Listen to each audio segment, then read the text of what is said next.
Aos poucos as cidades van cambiando o seu aspecto. A busca dun maior aforro enerxético muda a estética dos edificios. Nos últimos anos medrou dunha forma, podemos dicir, exponencial a demanda deses sistemas que son máis modernos para illar as fachadas, e isto leva consigo tamén un aspecto absolutamente distinto.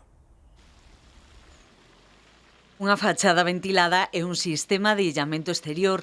Utilízase, por exemplo, la de roca diante do propio ladrillo do edificio e deixase unha pequena cámara de aire de 3-4 centímetros. Finalmente leva un revestimento exterior, suxeito por un sistema de ancoraxe para os paneis.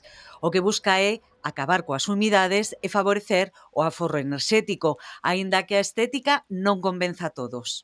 Claro, a ver, eu uso un pouco para gustos, por exemplo, eu non poñería unha fachada ventilada moderna, por exemplo, no centro de Santiago, na zona vella, pero sí, zonas novas das cidades, barrios así dos anos 70, 80, pois sí que lle está un toque máis moderno e tamén aumenta o valor das viviendas. Agora son as propias comunidades de veciños as que propoñen este tipo de solucións para os seus edificios, xa sexa o SATE, algo máis económico, ou as fachadas ventiladas. Ahora, actualmente, co parque embellecido que temos de edificios, porque xa moitos superan 50, 60 anos ou máis incluso, o que xa se debate é sempre facer actuaciones de eficiencia energética. Quedanos unha obra que ao largo do tempo sí que o amortizas en consumo eléctrico e en consumo de gas e en consumo de cualquier tipo de calefacción ou de refrigeración.